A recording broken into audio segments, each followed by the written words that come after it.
What's up guys, thanks for checking out Life with Bliss. Today I'm going to go over a short video on how to install bifold doors. This will be taken out of a longer video about how I've trimmed out my entire basement. But we're going to be going over how to install these on a concrete slab floor and getting the correct measurements for putting trim around the door. So these bifold doors run on a track that goes on the top side of the doorway, as well as having these brackets down in the corners for support. Now you can't put this directly on concrete, especially with what I'm doing down here. I'm going to be putting carpet down.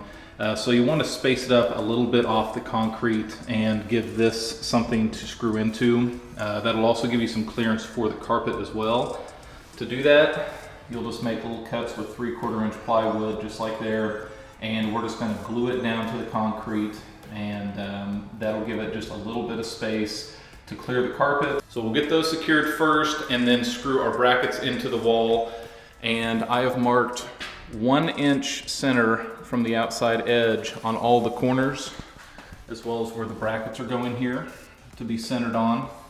And that will give me the proper clearance for the doors on the front side of the jamb. To glue these down, we'll be using just a little bit of Liquid Nails heavy duty construction adhesive. Take a little bit on the back side here and put it right in the middle of our mark. Now while those are setting up down there, I'm going to go ahead and install the upper tracks. These particular doors are only 79 inches tall. Standard doors are closer to 80. So there's going to be a bigger gap up top than what we'd like there to be. The track is probably not going to reach that far. So all I'm going to do is add a little wider than the track width, a spacer up at the top, and that'll bring it down 3/4 inches. This will be hidden by the trim. You'll be able to see it on the back side, but it still is not going to be that noticeable. But we'll go ahead and install that first with some sheetrock screws up here, and then we'll screw our track into the plywood.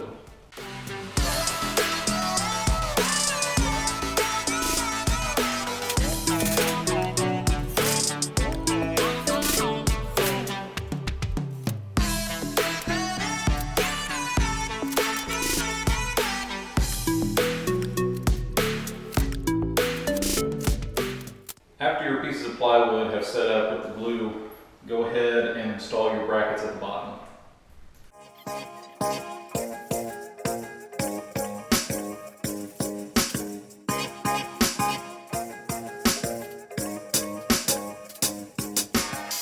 Next, we will get the hardware installed on the doors. This includes your adjustable pin along the bottom, your push pin along the top, as well as your roller for along the top.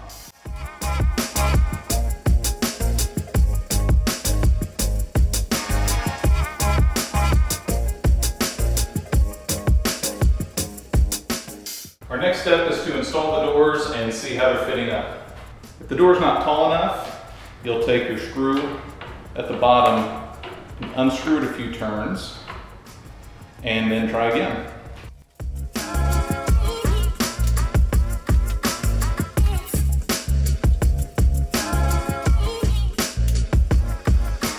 So as you can see, we have some very large gaps at the top and bottom. We're not too concerned about the edges here because these will be covered up with trim, so you'll never see this part of the wall. So we're going to go ahead and get it a little bit closer here in the center, and then we'll go ahead and measure out for our trim. So after a little bit of fine tuning, adjusting both the bottoms and the tops, we got almost no gap in the center. Opens and closes nice and easy. Gives us that snap whenever you shut it. So that's roughly what it's going to be when we finish installing it. Our gaps are similar on either side. One of them's not right up against the wall. So now we'll go ahead and start installing trim around the outside. Now before making any cuts or anything like that, we need to measure how high we want the top trim piece to be off the door, which in our case we only want 1/4 inch. That will allow for a nice tight gap up top, but still allow some wiggle room for us to make any adjustments up or down if need be.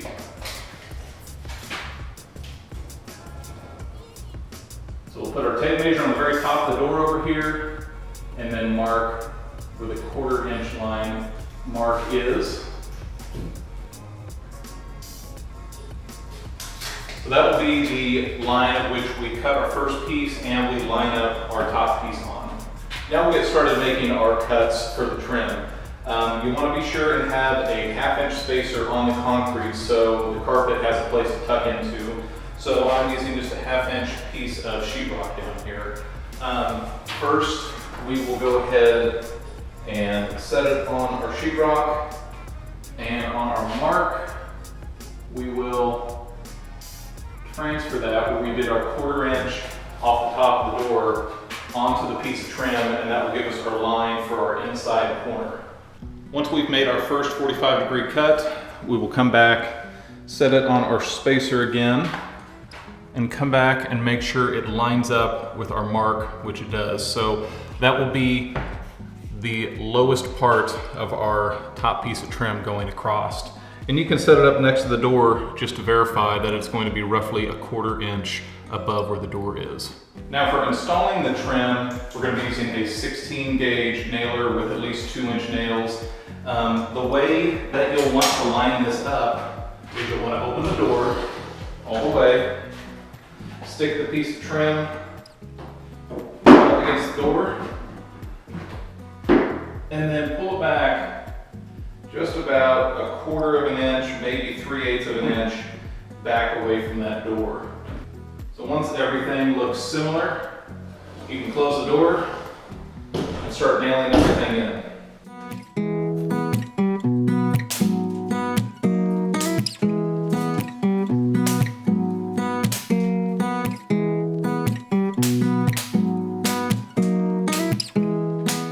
Here you can see that door is not hitting our piece of trim, even when pushed open slightly. And when closed, there's a nice tight line there where you can't see any of the wall behind it.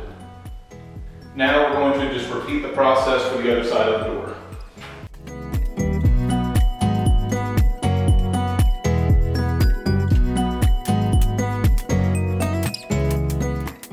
With the second piece installed, you can see there's another nice tight gap.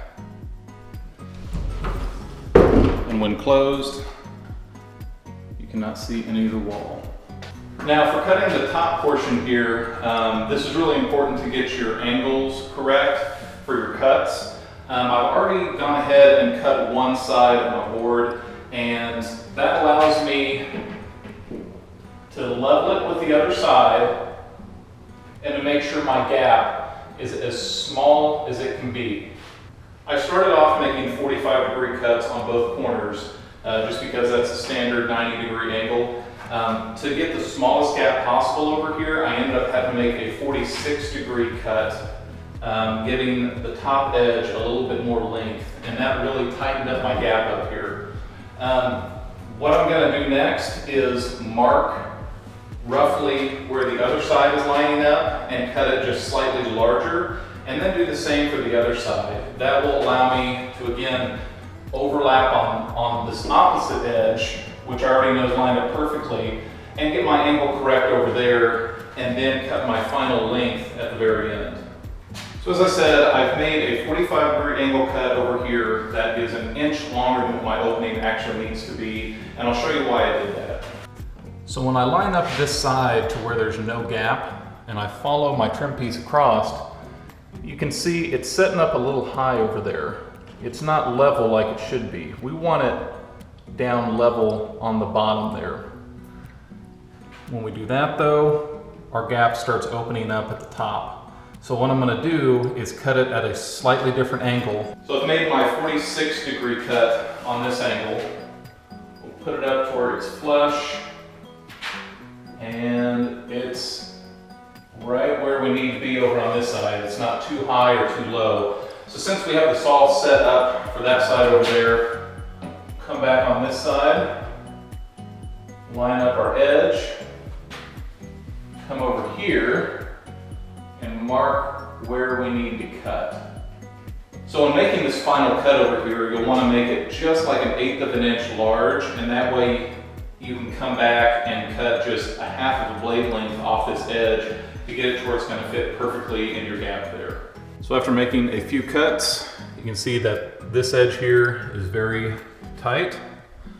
Come back over to the other side, it's a very tight edge as well. Fill that little seam in with a little bit of caulking and it will disappear once you paint it.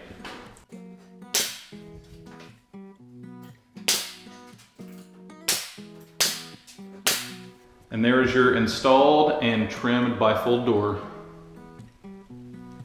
When it's opened, you've got a nice tight gap up there. And when it's closed, there's a fairly small gap back there up against the wall.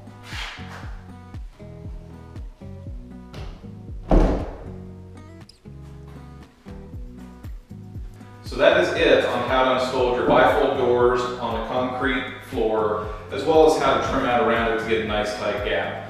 I hope you like these shorter videos on how to do some of these things. I didn't find anything on YouTube on how to do specifically this, so I hope it's helpful. Be sure to like and subscribe if you want to see more videos like this. And be sure to check out my basement build videos. I've gone over almost every step of the way on how I've finished this basement thus far. But again, I hope you like this video, and thanks for watching Life of Bliss.